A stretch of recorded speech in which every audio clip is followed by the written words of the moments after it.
Hello friends, welcome to my YouTube channel. आज हम लोग सीडीपी का प्रैक्टिस सेट 3 कंप्लीट करेंगे। और अगर आपको वीडियो अच्छा लगे तो चैनल को सब्सक्राइब करें, वीडियो को लाइक करें, कमेंट करें। चलिए देखते हैं हम लोग। यहाँ पे पहला क्वेश्चन आपसे पूछा गया है। अब यहाँ पे देखो क्वेश्चन दिया गया है। अब यहाँ पे 51 नंबर है। इसके पहले हम लोगों ने 2 पार्ट भी कंप्लीट कर लिए थे, जिसमें हम लोगों ने 60 क्वेश्चन कंप्लीट किए थे। और यहाँ पे 51 नंबर क्वेश्चन आपसे पूछा गया है, निम्न में से किसने सामाजिक अधिगम सिद्धांत का प्रतिपादन किया था? डोलार्ड, मिलर, पियाजे या फिर बंडूरा और वाल्टर्स ने। तो जो सामाजिक अधिगम सिद्धांत है, यह प्रतिपादन किया गया था इसका बंडूरा और वाल्टर्स के द्वारा। तो यहाँ पे डी ऑप्शन हमारा बिल्कुल ही सही हो जाएगा। उसके बाद नेक्स्ट क्वेश्चन पूछा गया आपसे, विकास के संबंध में निम्नलिखित में से कौन सा कथन सत्य नहीं है? विकास की प्रक्रिया एक निश्चित दिशा में होती है। ये बिल्कुल सही दिया गया है कि विकास की जो प्रक्रिया होती है एक निश्चित दिशा में होती है। वृद्धि और विकास की क्रिया वंशानुक्रम और वातावरण का संयुक्त परिणाम है। ये भी बिल्कुल करेक्ट दिया गया है कि वृद्धि और विकास की क्रिया जो है वंशानुक्रम और वातावरण का परिणाम होती है। उसके बाद सी नंबर ऑप्शन दिया गया है, किसी बच्चे में वृद्धि और विकास की गति को ध्यान में रखकर उसके आगे बढ़ने की दिशा और स्वरूप के बारे में भविष्यवाणी नहीं की जा सकती।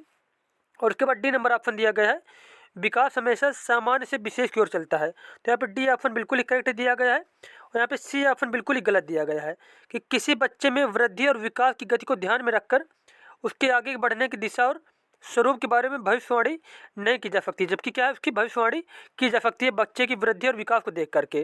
अब इसमें पूछा गया क्वेश्चन में कौन सा कथन सत्य नहीं है, तो यहाँ पे हमारा जो सी ऑप्शन दिया गया है, सी नंबर वाला हमारा ऑप्शन जो है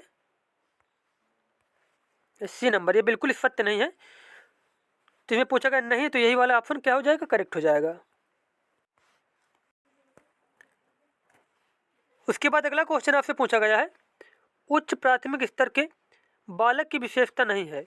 उच्च प्राथमिक स्तर के बालक की विशेषता नहीं है कार्यों को शीघ्रता से करना, डेटिंग करना, विभिन्न प्रकार के व्यवहार का प्रदर्शन करना या फिर सफलता को अनुभव करने की चाह रखना। तो यहाँ पूछा गया उच्च प्राथमिक स्तर के बालक की विशेषता नहीं है, तो यहाँ पे जो डेटिंग करना है यह उच्च प्राथमिक स्तर के बालक की विशेषता नहीं होती है। उसके बाद अगला क्वेश्चन आपसे पूछा गया है, प्रतिद्वंदात्मक सामाजिकरण की अवस्था कहा जाता है। प्रतिद्वंदात्मक सामाजिकरण की अवस्था कहा जाता है बाल्यावस्था को। किसको? बाल्यावस्था को। उसके बाद नेक्स्ट क्वेश्चन दिया गया है, निचली कक्षाओं में बच्चे विभिन्न प्रकार की खेल क्रियाओं में अपने खिलौनों को दूसरों के साथ मिल बांट कर खेलते हैं। इससे बच्चों में सामाजिकरण की किस प्रक्रिया का विकास होता है? शारीरिक शिक्षा पर आधारित कार्यक्रमों का, विभिन्न प्रकार की शिक्षण पद्धतियों का, एकता एवं सहयोग की भावना का, अहम तथा उच्चशिष्टता की भावना का। तो यहाँ पे बच्चों का जो सामाजिकरण है, इसमें बच्चों में सामाजिकरण की किस प्रक्रिया का विकास होता है? जब बच्चे क्या होते हैं एक साथ विभिन्न प्रकार के खेल खेलते हैं तो उनमें से विकास होता है एकता एवं सहयोग की भावना का। तो यहाँ पे सी ऑप्शन हमारा बिल्कुल ही सही हो जाएगा। उसके बाद अगला क्वेश्चन आपसे पूछा गया है, पियाजे के अनुसार कोई बच्चा किस अवस्था में अपने परिवेश की वस्तुओं को पहचानने एवं उनमें विभेद करने लगता है? जो परिवेश की वस्तुएं होती हैं उनको पहचानने में विभेद करने लगता है बच्चा पूर्व संक्रियात्मक अवस्था में। किसमें? पूर्व संक्रियात्मक अवस्था में। उसके बाद नेक्स्ट क्वेश्चन पूछा गया है, पियाजे ने किसी बच्चे के विचारों में नए विचारों का समावेश हो जाने को क्या कहा है? विचारों में नए विचारों के समावेश हो जाने को कहा था पियाजे ने आत्मसातकरण करना या फिर सात्मीकरण करना। तो यहाँ पे सी ऑप्शन हमारा बिल्कुल ही सही हो जाएगा। उसके बाद नेक्स्ट क्वेश्चन पूछा गया है, वर्तमान समय में बाल केंद्रित शिक्षा पर जोर दिया जाता है, निम्नलिखित में से कौन सी बाल केंद्रित शिक्षा की विशेषता नहीं है? बालक के सर्वांगीण विकास पर जोर देना, बालक के मनोविज्ञान को समझना, बालक को केवल तथ्यात्मक ज्ञान से अवगत कराने पर जोर देना या फिर बालक के मनोविज्ञान को समझते हुए उसकी समस्याओं को दूर करना। तो यहाँ पे पूछा गया कि विशेषता नहीं है, तो यहाँ पे जो सी ऑप्शन दिया गया है कि बालक को केवल तथ्यात्मक ज्ञान से अवगत कराने पर जोर देना यह बाल केंद्रित शिक्षा की विशेषता नहीं होती है। तो यहाँ पे सी ऑप्शन बिल्कुल ही सही हो जाएगा। उसके बाद नेक्स्ट क्वेश्चन पूछा गया है, निम्नलिखित में से किस कथन से बुद्धि एवं बुद्धि परीक्षण के महत्व का पता चलता है? व्यवसायिक मार्गदर्शन में बुद्धि परीक्षण की भूमिका अहम होती है, या फिर बुद्धि परीक्षणों द्वारा प्रत्येक छात्र के सही उन्नति के मार्ग को प्रशस्त किया जाता है। अनुसंधान के विभिन्न घटकों का चयन करना होता है, तो बुद्धि भी एक आधार होता है ताकि कम से कम त्रुटि हो। उपरोक्त सभी कथनों से बुद्धि परीक्षण के महत्व का पता चलता है। तो यहाँ पे पूछा गया कि बुद्धि परीक्षण का महत्व का पता किससे चलता है? तो यहाँ पे डी ऑप्शन जो है कि उपरोक्त सभी कथनों से बुद्धि परीक्षण के महत्व का पता चलता है। तो यहाँ पे डी ऑप्शन बिल्कुल ही सही हो जाएगा। उसके बाद नेक्स्ट क्वेश्चन पूछा गया है आपसे, आकलन को उपयोगी और रोचक प्रक्रिया बनाने के लिए एक शिक्षक को निम्न में से किसके प्रति सचेत रहना चाहिए? अलग अलग छात्रों की तुलना करने से, छात्रों के बुद्धिमान या औसत छात्र की उपाधि देने से, शैक्षिक और शैक्षिक क्षेत्रों में छात्रों के सीखने के बारे में जानकारी प्राप्त करने के लिए विविध तरीकों का प्रयोग करने से, फीडबैक देने के लिए तकनीकी भाषाओं का प्रयोग करने से। तो यहाँ पे पूछा गया किसके प्रति सचेत रहना चाहिए? तो एक शिक्षक को शैक्षिक और शैक्षिक क्षेत्रों में छात्रों के सीखने के बारे में जानकारी प्राप्त करने के लिए विविध तरीकों का प्रयोग करने से क्या करना चाहिए? शिक्षक को मतलब जागरूक रहना चाहिए, उसके प्रति सचेत रहना चाहिए। तो यहाँ पे सी ऑप्शन बिल्कुल हमारा सही हो जाएगा। अगला क्वेश्चन आपसे पूछा गया है, चिंतन की दृष्टि से किसी बच्चे में सर्वश्रेष्ठ चिंतन है। सर्वश्रेष्ठ चिंतन जो होता है वो होता है तार्किक चिंतन। तो यहाँ पे डी ऑप्शन बिल्कुल ही सही हो जाएगा। तार्किक चिंतन ही सर्वश्रेष्ठ चिंतन होता है। नेक्स्ट क्वेश्चन आपसे पूछा गया है, निम्नलिखित कथनों में से कौन सा कथन सत्य है? स्त्रियों का हस्तलेख पुरुषों की अपेक्षा अच्छा होता है। पुरुष सुझावों के प्रति अधिक संवेदनशील होते हैं। स्त्रियों में गणित तथा तर्क की योग्यता पुरुषों की अपेक्षा अधिक होती है। पुरुषों की गत्यात्मक योग्यता स्त्रियों की अपेक्षा कम होती है। तो यहाँ पे पूछे कौन सा कथन सत्य है? तो यहाँ पे ए ऑप्शन बिल्कुल सही दिया गया कि स्त्रियों का हस्तलेख जो होता है पुरुषों की अपेक्षा क्या होता है? अच्छा होता है। उसके बाद अगला क्वेश्चन पूछा गया है, आकलन की प्रक्रिया के दौरान शिक्षकों को काफ़ी सावधानी बरतने की आवश्यकता होती है। इस दौरान शिक्षकों को निम्नलिखित में से कौन सा कार्य करना चाहिए? किसके दौरान? आकलन के दौरान शिक्षक को क्या करना चाहिए? शिक्षार्थियों को फीडबैक उपलब्ध कराना ताकि वे बेहतर ढंग से कार्य कर सकें। शिक्षार्थियों के बीच की तुलना करना, शिक्षार्थियों के बारे में नकारात्मक बयान देना, शिक्षार्थियों को मंद, कमजोर, बुद्धिमान आदि के रूप में वर्गीकृत करना। तो एक शिक्षक को क्या करना चाहिए कि शिक्षार्थियों को फीडबैक उपलब्ध कराना ताकि वे बेहतर ढंग से कार्य कर सके। तो यहाँ पे ए ऑप्शन हमारा बिल्कुल सही हो जाएगा।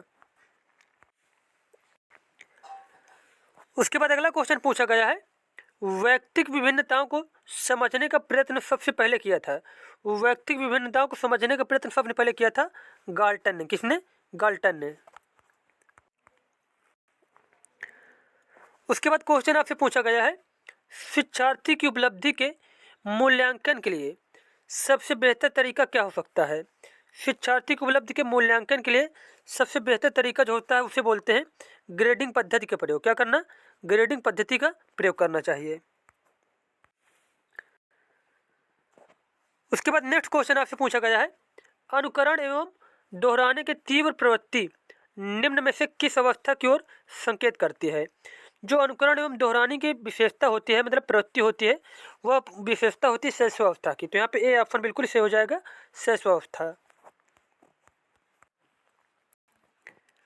और उसके बाद अगला क्वेश्चन आपसे पूछा गया है, निम्नलिखित में से कौन सतत एवं व्यापक मूल्यांकन का एक उद्देश्य नहीं है? सतत एवं व्यापक मूल्यांकन का एक उद्देश्य नहीं है। याद रखने पर बल देने के बदले सीखने की प्रक्रिया पर बल देना। तो यह क्या व्यापक और सतत मूल्यांकन का उद्देश्य होता है? ये तो बिल्कुल करेक्ट दिया गया है। पूछा क्या गया है? नहीं है। छात्रों के सीखने की प्रक्रिया एवं परिवेश के बारे में उपयुक्त निर्णय लेना, यह भी करेक्ट दिया गया यहाँ पे। उसके बाद सी नंबर ऑप्शन दिया गया है, अध्यापन एवं अधिगम प्रक्रिया को शिक्षक केंद्रित कार्यकलाप बनाना। तो यही ऑप्शन बिल्कुल ही गलत हो जाएगा कि अध्यापन एवं अधिगम प्रक्रिया जो भी होनी चाहिए वो बाल केंद्रित होनी चाहिए। तो यहाँ पे क्या दिया गया, शिक्षक केंद्रित, तो यही ऑप्शन बिल्कुल ही गलत हो जाएगा। बोधात्मक, मनोप्रेरक और भावात्मक कौशलों के विकास में सहायता करना, तो ये भी ऑप्शन बिल्कुल ही सही दिया गया है। अगला क्वेश्चन आपसे पूछा गया है, एक शिक्षक को अनुसूचित जाति के छात्र के साथ कैसा व्यवहार करना चाहिए। तो शिक्षक को सभी छात्रों के साथ क्या है, एक समान रूप से व्यवहार करना चाहिए, वो किस भी जाति का हो, किसी भी जाति का हो। तो यहाँ पे ए ऑप्शन बिल्कुल सही हो जाएगा कि सभी बालकों के समान शैक्षिक अवसरों की समानता। यहाँ पे ए ऑप्शन बिल्कुल ही करेक्ट हो जाएगा। उसके बाद अगला क्वेश्चन आपसे पूछा गया है, आप अपनी कक्षा में अधिगम को सरल बनाने के लिए दृश्य सामग्री का प्रयोग करते हैं।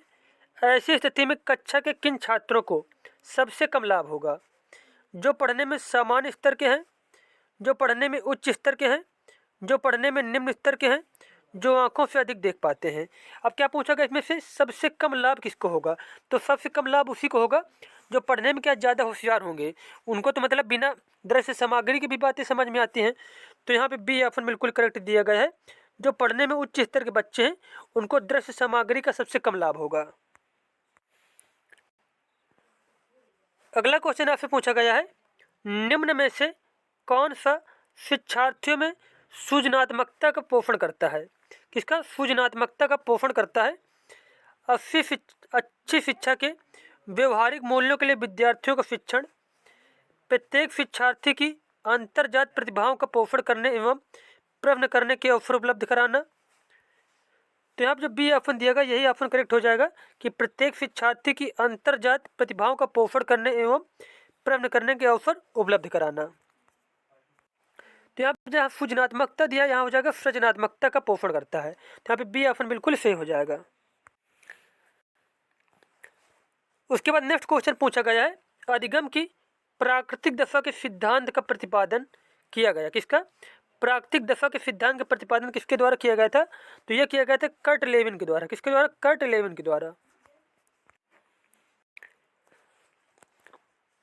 उसके बाद नेक्स्ट क्वेश्चन दिया गया है, शिक्षण अधिगम के अंतर्गत शिक्षक का प्रमुख कार्य है। शिक्षण अधिगम के अंतर्गत शिक्षक का प्रमुख कार्य क्या होता है। बालक को सीखने के लिए अभिप्रेरित करना, बालक को पढ़ाना, बालक का ज्ञान वर्धन करना, बालक को अच्छे संस्कारों में डालना। तो शिक्षक का जो मेन काम होता है वो होता है बालक को सीखने के लिए अभिप्रेरित करना। तो यहाँ पे ए ऑप्शन बिल्कुल ही सही हो जाएगा। और उसके बाद अगला क्वेश्चन पूछा गया आपसे, किसी बालक में तर्क के आधार पर सोचने की क्षमता के विकास के लिए आवश्यक तत्व है। तर्क के आधार पर सोचने की क्षमता के विकास के लिए आवश्यक तत्व क्या है। भाषा संप्रेषण में निपुणता, असीमित कल्पना शक्ति, बालक के समक्ष अनेक समस्याएं, उसकी बोलने की गति समस्या।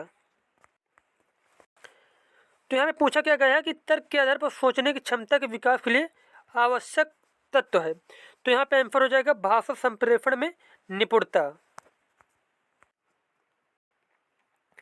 उसके बाद नेक्स्ट क्वेश्चन दिया गया है, समाधान की अंतर्दृष्टि विधि के संबंध में किसके द्वारा वन मानसों पर किए गए प्रयोग उल्लेखनीय है। तो वन मानसों पर प्रयोग किया था कोहलर ने। किसने, कोहलर ने। उसके बाद नेक्स्ट क्वेश्चन दिया गया है, किसी बालक का व्यक्तित्व वंशानुक्रम तथा वातावरण का क्या होता है। व्यक्तित्व वंशानुक्रम तथा वातावरण जो होते हैं क्या होते हैं, गुणात्मक प्रतिरूप होते हैं। तो यहाँ पे बी ऑप्शन बिल्कुल ही सही हो जाएगा। उसके बाद अगला क्वेश्चन आपसे पूछा गया है, अनुभवजन्य अधिगम सिद्धांत की शैक्षिक उपयोगिता निम्नलिखित में से कौन सी हो सकती है। यह सिद्धांत बताता है कि सीखना सभी तरह के उद्देश्यपूर्ण और लक्ष्योन्मुख प्रक्रिया है। यह सिद्धांत बताता है कि जब कुछ पढ़ाया जाए अथवा कुछ सीखने के लिए कहा जाए तो उसे अपने समग्र रूप में बच्चों के सामने प्रस्तुत किया जाए। शिक्षार्थियों के व्यवहार को वांछित स्वरूप तथा दिशा प्रदान करने में सिद्धांत शिक्षकों की सहायता करता है। और इसके बाद डी नंबर ऑप्शन दिया गया है, इस सिद्धांत की सहायता से शिक्षार्थियों के लिए अधिगम स्रोतों एवं संसाधनों की व्यवस्था करने में सहायता मिलती है। तो यहाँ पे डी ऑप्शन बिल्कुल ही सही हो जाएगा। अब यहाँ पे किसके बारे में पूछा गया था, यहाँ पर पूछा गया था अनुभवजन्य अनुभवजन्य अधिगम सिद्धांत के बारे में। अधिगम सिद्धांत के बारे में, तो यहाँ जो अनुभवजन्य अधिगम सिद्धांत होता है, इससे क्या होता है, इस सिद्धांत की सहायता से शिक्षार्थियों के लिए अधिगम स्रोतों एवं संसाधनों की व्यवस्था करने में सहायता मिलती है। तो यहाँ पे डी ऑप्शन बिल्कुल ही सही हो जाएगा। उसके बाद नेक्स्ट क्वेश्चन दिया गया है, समावेशी शिक्षा को शामिल कर अपने उद्देश्यों को प्राप्त करती है। जो समावेशी शिक्षा होती है वह सामान्य एवं अधिगम अक्षम शिक्षार्थियों को शामिल करके अपने उद्देश्य को प्राप्त करती है। तो यहाँ पर डी ऑप्शन बिल्कुल ही सही हो जाएगा। उसके बाद अगला क्वेश्चन पूछा गया आपसे, पढ़ने से संबंधित अक्षमता है। जो पढ़ने से संबंधित विकार होता है उसको बोलते हैं डिसलेक्सिया। क्या बोलते हैं? डिसलेक्सिया बोलते हैं। उसके बाद अगला क्वेश्चन आपसे पूछा गया है, प्रगतिशील शिक्षा के पक्षधर थे। जो प्रगतिशील शिक्षा के पक्षधर थे उनका नाम था जॉन डीवी। क्या नाम था? जॉन डीवी नाम था। तो यहाँ पे हमारे 30 क्वेश्चन कंप्लीट हो गए। मिलते हैं नेक्स्ट वीडियो में। धन्यवाद।